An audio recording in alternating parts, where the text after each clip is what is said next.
안녕하세요. 사연을 처음 적어보게 된 30대 초반의 여자예요. 짧게 제 소개를 먼저 해드리자면, 저는 서울 상위권 공대를 졸업하고 대기업에 재직을 하다가 첫째 아이를 낳게 되며 30쯤에 직장을 그만두었습니다. 제 또래 친구들에게는 비할 수도 없을 만큼 25이란 이른 나이에 결혼을 하게 되었고요. 남편은 저보다 10살 연상의 전혀 다른 배경을 가지고 있던 남자였죠. 남편은 대학도 졸업을 하지 않았고요. 고등학교 때에도 오토바이를 타고 다니는 소위 날라리다운 삶을 살아가다가 여러 번 사고쳐 시어머니를 경찰서에 불려가게 한 것으로 알고 있습니다. 경찰서까지 불려갔다는 건 그냥 날라리가 아니라 정말 찐으로 날라리의 삶을 살던 남자였단 걸 의미했죠.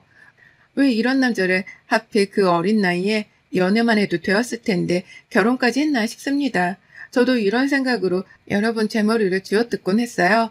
하지만 결혼을 하던 당시 저는 누구나 생각하듯이 너무나 어린 나이였고요.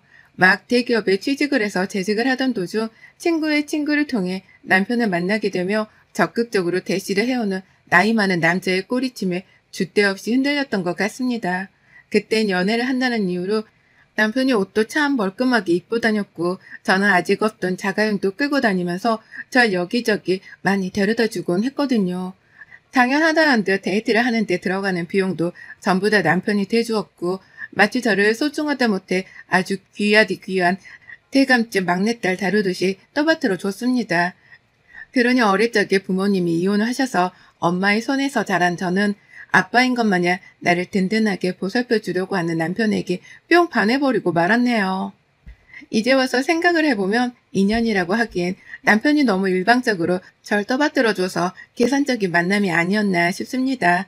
하지만 그땐 누가 이런 생각을 하겠냐고요. 내가 미치도록 좋단 남자가 결혼까지 하자고 하고 근사한 드레스를 입혀주고 평생 고생 안 하게 살게 해주겠다고 하며 옆에서 조절되는데 제가 순간의 달콤함에 껌뻑 넘어갔던 것 같습니다. 그리고 그 결과는 여느 어른분들이 예상을 하셨듯이 흘러갔습니다. 결혼하고 나서부터는 잘 살아야 한다는 책임감이 저에게 더욱 막중하게 주어졌어요.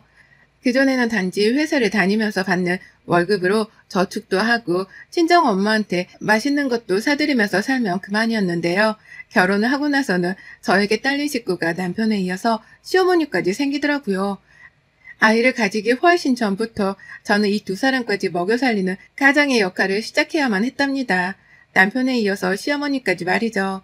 결혼을 하면서 남편이 쭉 가계부를 자기가 책임지고 작성하겠다는 말을 자주 했어요. 저는 너무 어리고 돈을 모으는 법을 잘 모르니까 자신이 돈 관리를 하는 게 맞지 않겠냐고 말이죠. 그때 주식을 하고 싶다는 말도 했었던 걸로 기억이 납니다. 다만 저는 남편에게 월급을 맡길까 생각까진 했으나 주식 얘기를 꺼내는 순간 겁이 덜컥 났었어요. 저희 부모님이 주식 때문에 가정 파탄이 나고 이혼까지 하게 된 케이스였거든요. 주식에 잘못 손을 대는 순간 얼마나 많은 위험 부담이 있는지에 대해서 너무나도 잘 알고 있던 저였는지라 남편의 말에 홀릴 뻔하다가 겨우 정신을 차리고는 끝까지 월급은 제가 간수를 하겠다고 했습니다. 돈 불리는 법을 잘 모르긴 해도 못 모르고 저축하는 건 자신 있으니 그냥 맡겨달라고 말이죠. 하지만 그때부터 본격적으로 남편의 가스라이팅이 시작되었어요. 시어머니까지 뒤늦게 합세를 하셨고요. 와이프가 대기업에 다녀서 군것질이라도 조금은 쉽게 하고 살 줄 알았다는 말을 하며 너 결혼하고 나니까 되게 쪼잔하게 변했어 라고 말을 한다거나 네가 좀 사줘. 와이프가 대기업이나 다니는데 나도 덕 좀 보자 라고 하면서 지갑 열일을 자꾸 저에게 시켰어요. 물론 내 남편이니까 저도 제 돈을 써서 남편 먹이는 것에 아무런 불만은 없었습니다. 다만 결혼 전과는 태도가 너무 바뀌었고 결혼 후에 제 돈 쓰는 거 참 우습게 안다는 것이 문제였죠.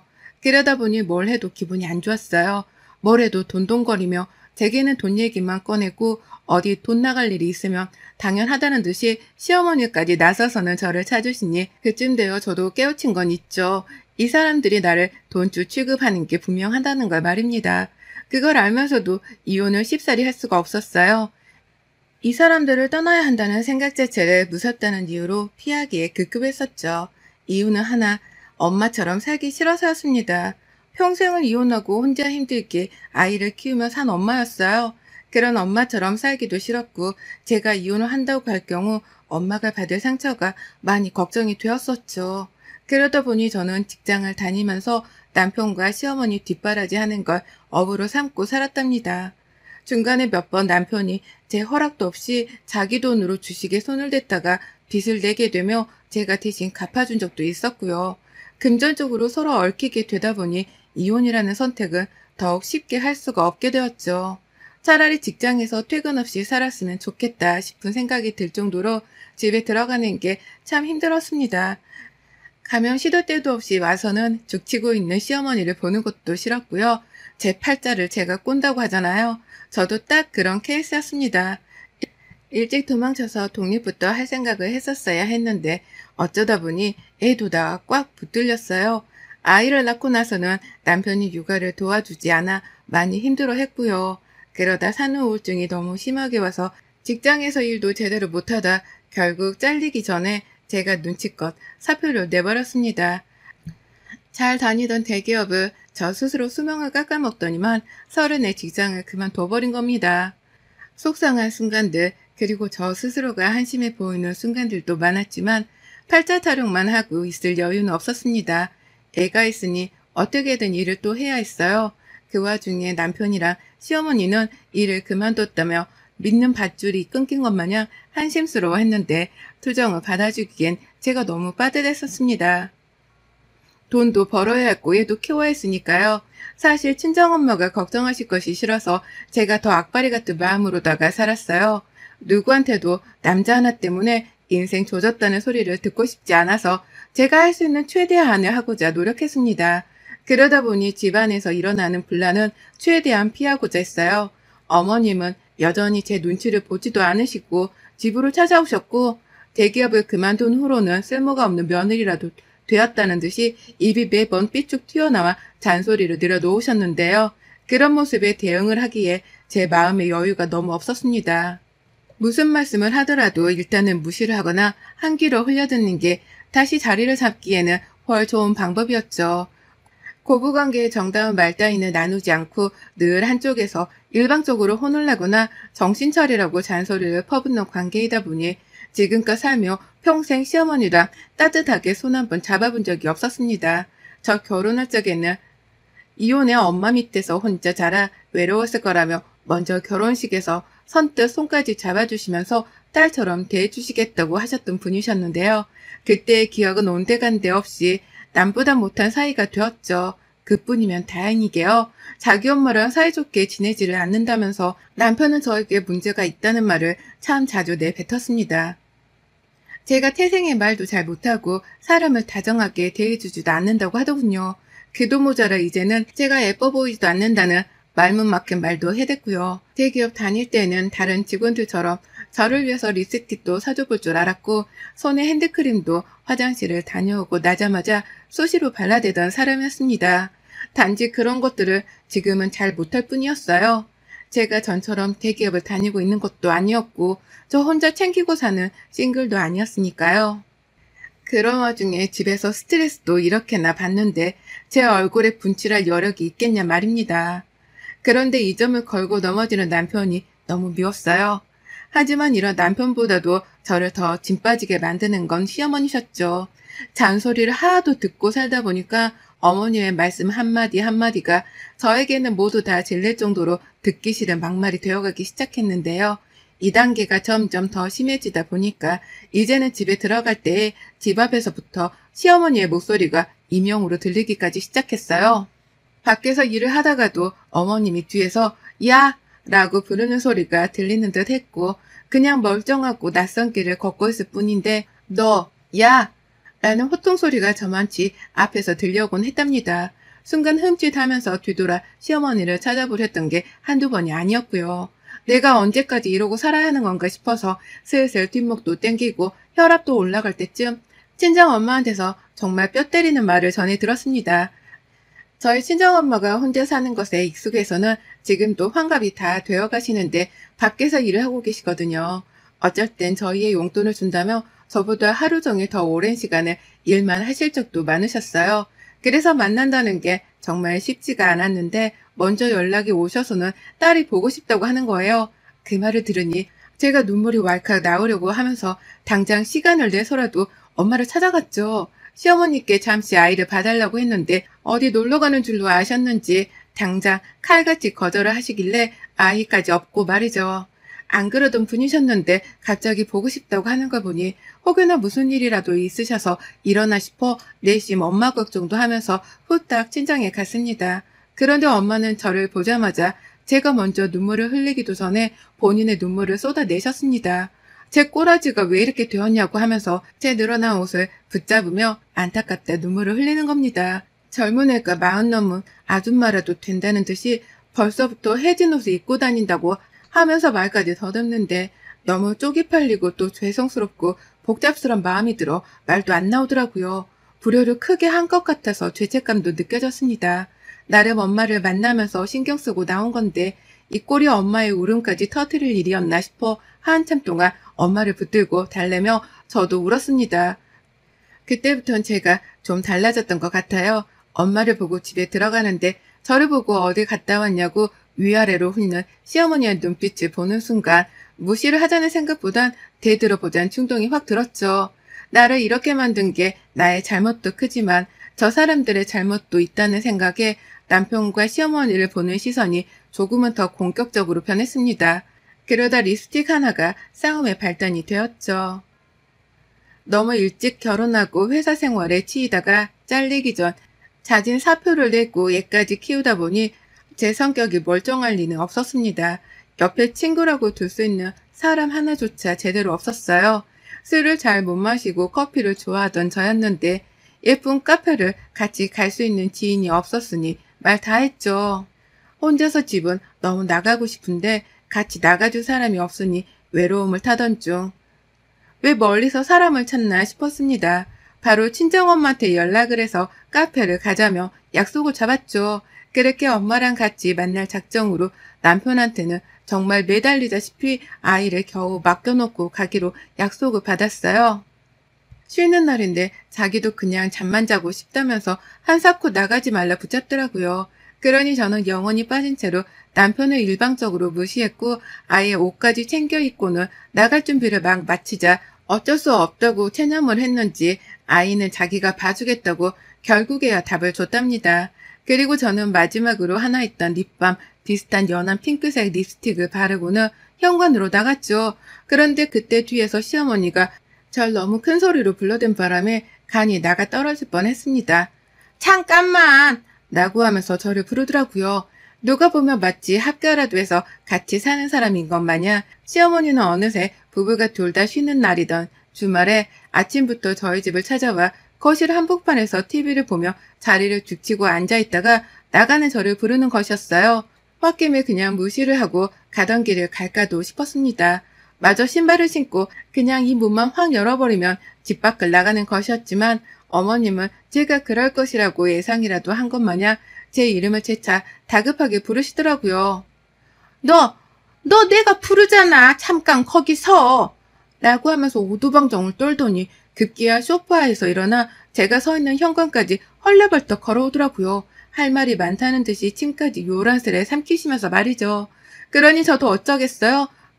저랑 굳이 얘기를 하겠다며 현관까지 나온 시어머니와 눈까지 마주쳤는데 무시를 할 요량은 없었습니다. 일단 무슨 얘기를 하는지 드러나보자 하는 마음으로 시큰둥한 표정을 지은 채 물었죠. 저 지금 빨리 나가야 하니까 말씀하세요. 라고 말이죠. 그러자 어머님은 무슨 말을 할지 한참을 고민하는가 싶더니 갑자기 제 입술을 문자 삼더라고요. 제 입술을 향해 손가락질까지 하면서 말입니다.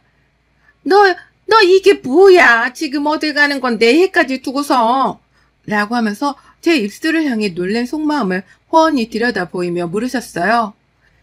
자꾸 입술을 쳐다보며 눈을 껌뻑껌뻑 거리길래 저는 처음에 뭐 때문에 화가 난 줄을 모르고 그저 외출하는 게 마음에 안 들어 시비를 거는 줄 알았습니다. 그런데 그 다음 말에 황당해 말을 이을 수 없었죠. 내 말을 못 알아듣냐? 내가 지금 이거 가지고 말하고 있잖아. 라는 말을 하면서 제 입술 코앞으로 다가와 너 입술이 왜 이렇게 반짝거리냐고. 술집 여자냐? 어디 가는 건데? 라고 소리를 빽 지르셨습니다. 방금 전까지는 비교적 순조롭게 흘러가는 중이던 아침이었어요. 남편도 싫어하긴 했으나 결국 애를 봐주기로 했고 저도 오랜만에 나갈 치장을 마치고는 정말 홀가분하게 집을 나설 참이었습니다. 그런데 어머님이 오셔서는 어딜 가냐고 공격적으로 물어보는 것으로도 모자라 급기야 제 입술이 반짝인다는 말도 안 되는 소리로 절 붙잡더라고요. 빨간 립스틱도 아니었고 그렇다고 반짝거림이 유별난 립스틱도 아니었습니다. 오히려 열어봤을 때 이게 도대체 무슨 색을 낼까 싶을 정도로 색이 없는 평범한 립스틱이었고요. 제 얼굴이 그것마저도 바르지 않으면 너무 볼품이 없어 보이는 것 같아서 기분 내가며 바른 것이었어요. 그런데도 시어머니는 그걸 가지고 반짝거린다고 급기야 며느리를 두고 술집 여자냐고 물어보는 겁니다. 며느리가 그냥 며느리도 아니고 당신 아들이랑 결혼해서 손주까지 낳은 여자인데 그런 가족한테 술집 여자냐니요. 할 말이 있고 못할 말이 있는데 이 정도의 분간도 못하고 말을 내뱉는다는 게 도대체 상식적인 거냐고요. 정말 그 말을 듣는데 아무리 이해하고 넘겨보려 해도 억울하고 분한 마음을 숨기기가 힘들더라고요. 도대체 며느리를 얼마나 우습게 여겼으면 립스틱 하나 바른 걸 가지고 어디 몸이라도 팔려고 나가는 여자 취급을 하나 싶었습니다. 내가 얼마나 더 집안에 갇혀 살기를 원하면 외출 한번 오랜만에 하는 걸 가지고서 저 따위로 말씀을 하나 싶었죠. 그래서 이번엔 길게 참아보려고 노력조차 하지 않았어요. 더 참았다간 속에서 천불이 날 것 같은데 내가 왜 참아야 하나 싶었던 거죠. 그래서 저도 눈을 부릅뜨고 대들었습니다. 술집 여자라 한 말을 취소하라면서 제가 방금 잘못 들었죠? 술집 여자요? 어머님 아들이 술집 여자랑 결혼했으면 좋으셨겠어요? 노망난 것도 아니고 말이야. 나이도 먹을 대로 먹으신 분이 며느리한테 술집 여자라니요. 라면서 나가다 말고 집안에 들어와서는 눈을 부릅뜨고 말 똑바로 다시 하라며 어머님을 내려다보니 시어머니가 이번에 이렇게 말을 하는 거예요. 너 바람 났냐? 라고 말입니다. 저보고 바람이 났냐는 거예요. 다른 남자를 만나냐고 말이죠. 이렇게까지 소란을 피우니 방 안에 있던 남편도 뭔 일 때문에 또 싸우냐면서 밖으로 나왔고 저는 남편까지 보이는 마당에 이러다 싸움이 또 커지겠구나 싶어 그냥 집을 나서고자 했습니다. 됐다 말을 말자 말어 라고 하면서 혼자마저 집을 나서겠다고 신발을 신으려 뒤돌아서는데 정말 헐리우드인 줄 알았습니다. 막장 드라마 속에 들어간 줄 알았달까요? 뒤에서 시어머니가 가지 말라고 제 머리채를 잡는 바람에 저는 신발장으로 걸어가다 말고 뒤로 몸이 젖혀져 하마터면 뒤로 넘어질 뻔했습니다. 그걸 의외로 저희 남편이 넘어져! 라고 하면서 용케 절 붙잡아준 덕분에 제가 넘어지는 걸 막아줬고요. 그리고 전 이걸 도전장으로 받아들였네요. 먼저 시작한 건 시어머니셨습니다. 먼저 막말을 퍼부은 것도 시어머니셨고 먼저 머리채를 잡는 도발을 저지른 것도 시어머니셨어요. 그러니 전 방금 전까지 그냥 무시하고 집을 나가버리려다 말고 지금 받은 이 도전장을 절대 그냥 넘기지 말아야겠다는 확신에 차서는 손바닥 위로 올라갔습니다. 저도 마찬가지로 시어머니의 머리채를도 잡아보려고 순간 손이 먼저 반응을 보인 거예요. 가뜩이나 제가 시어머니보다 키가 20cm는 더 큰 것 같은데 손바닥까지 위로 치켜 올리고 나니 이 모습이 흡사 무섭도록 보여지긴 했습니다. 어머님도 그렇게 느끼셨는지 순간적으로 자기 몸을 움츠리고는 몇 초 쫄았다는 티를 팍 내시더라고요. 그 모습을 본 순간 저는 다행히도 손을 내려놨고요. 시어머니처럼 손찌검을 하는 똑같은 수준의 사람이 되고 싶지 않았거든요. 나는 어머님보다 잘 배웠고 생각도 깊다는 걸 보여드리고 싶었습니다.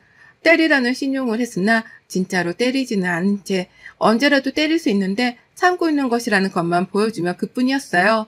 그리고 전 그런 어머님을 한번 남편을 한번 노려보다가 내가 이 집구석에서 더 살면 사람도 아니지 라는 말을 남기고는 집을 나가버렸어요. 그리고 저는 일주일이 넘게 집을 나와 친정에 살기 시작했습니다. 그날 엄마를 만나러 집을 나오고 난 후 다시 남편과 아이를 보러 집에 들어가지 않았어요. 어차피 내가 들어가봤자 남편과 시어머니는 잔소리만 할 텐데 없어도 그만이다 싶었거든요. 애는 저 혼자 낳은 것도 아닌데 알아서 잘 돌볼 거라고 생각을 했고요. 그러니 남편은 혼자 애를 보게 했다면서 당황하며 언제 오냐고 어디로 데리러 가면 되냐는 질문을 던져대면서 얼른 집에로 오라고 닥달을 했습니다.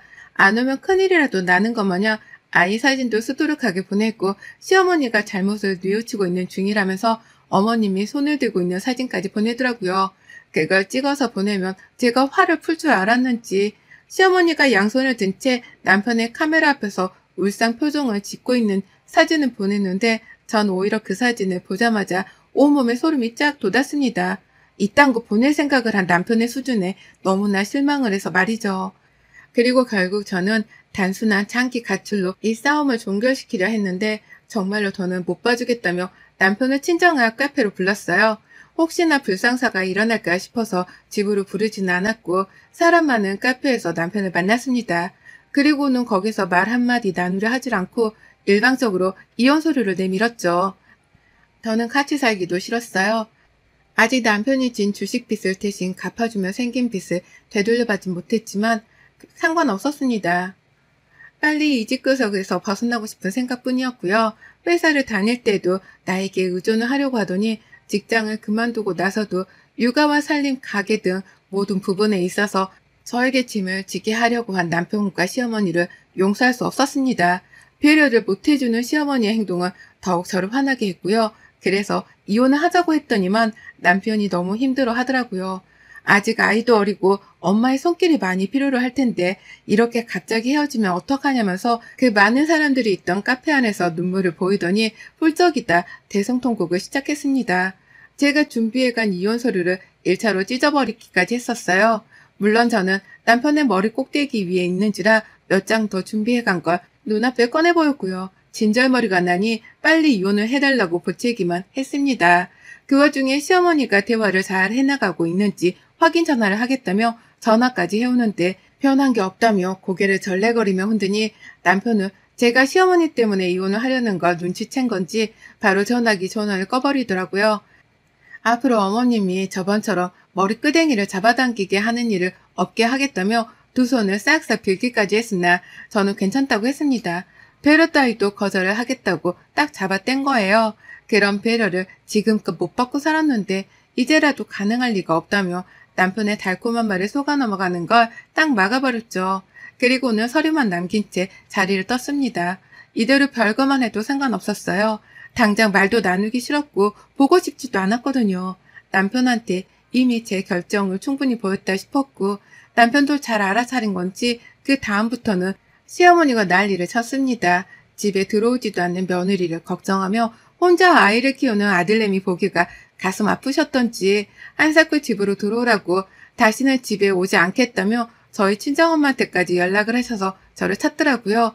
전 물론 시어머니의 말씀은 하나도 귀 기울여 들을 생각이 없었기에 무시를 했고요.